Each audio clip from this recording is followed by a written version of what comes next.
Selamat datang dan selamat mendengarkan Sirah Nabawiyah episode ke-8 tentang kekuasaan di seluruh penjuru Arab dan kondisi politiknya.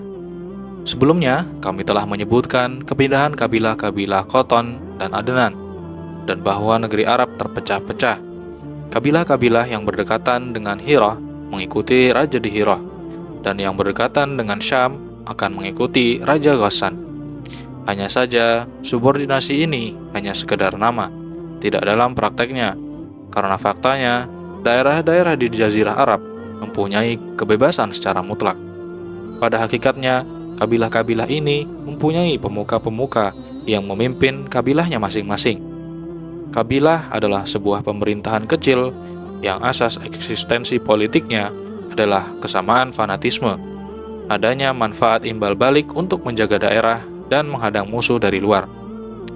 Kedudukan pemimpin kabilah di tengah kaumnya tak ubahnya kedudukan seorang raja. Anggota kabilah mengikuti apapun pendapat pemimpinnya dalam persoalan damai maupun perang. Tidak ada yang tercecer dari penanganannya, seperti apapun keadaannya. Dia mempunyai kewenangan hukum dan otoritas pendapat, layaknya seorang pemimpin diktator yang perkasa. Ada kalanya, bila seorang pemimpin murka, sekian ribu mata pedang akan ikut berbicara, tanpa perlu bertanya apa yang membuat pemimpin kabilah itu murka. Hanya saja, persaingan untuk mendapatkan kursi pemimpin di antara keturunan paman sering membuat mereka bersikap manis di mata orang banyak, seperti bermurah hati, menjamu tamu, menjaga kehormatan, lemah lembut, memperlihatkan keberanian, membela diri dari serangan orang lain, hingga tidak jarang mereka mencari-cari orang yang siap memberikan sanjungan dan pujian tatkala berada di hadapan orang banyak. Apalagi para penyair yang pada masa itu memang menjadi penyambung lidah setiap kabilah, hingga kedudukan para penyair sama dengan kedudukan orang-orang yang sedang bersaing mencari simpati. Pemimpin kabilah mempunyai hak-hak istimewa. Dia mendapatkan seperempat bagian dari harta rampasan perang, harta rampasan yang diambil untuk dirinya sendiri sebelum ada pembagian, jarahan di tengah perjalanan sebelum tiba di kancah peperangan, dan kelebihan pembagian harta rampasan yang memang tidak bisa dibagi di antara para pasukan perang seperti unta dan kuda. Kemudian, kita akan membahas kondisi politiknya. Kami telah menjelaskan tentang para penguasa di Arab. Sekarang, kami akan menjelaskan secara ringkas tentang kondisi politik di kalangan mereka. Kondisi politik di 3 wilayah di sekitar Jazirah Arab merupakan politik yang lemah dan menurun, tidak ada lebihnya. Manusia bisa dibedakan antara tuan dan budak, pemimpin dan rakyat. Para tuan, terutama tuan yang terhormat, berhak atas semua harta rampasan dan kekayaan, sedangkan bawahan mereka dikenai segala macam upeti. Dengan istilah lain yang lebih jelas, rakyat bisa diumpamakan ladang yang harus mendatangkan hasil lalu diserahkan kepada pemerintah. Selanjutnya, para pemimpin menggunakan kekayaan itu untuk foya-foya dan mengumbar syahwat.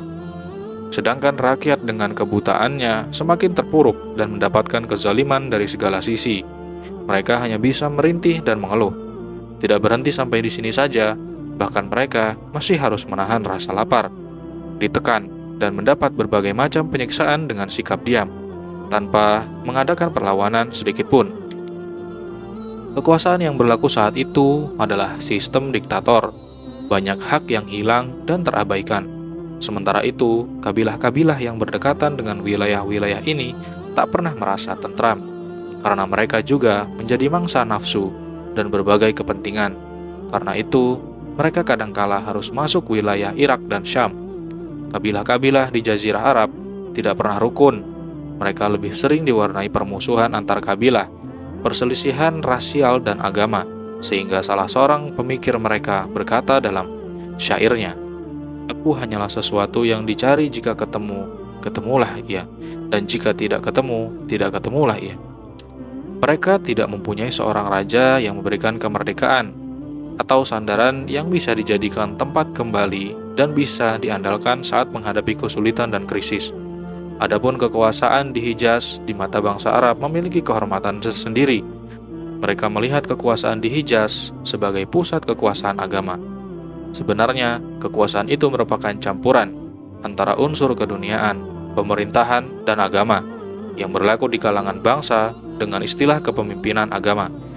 Mereka berkuasa di tanah suci dengan sifat sebagai kekuasaan yang mengurus para peziarah Ka'bah dan pelaksana syariat Nabi Ibrahim.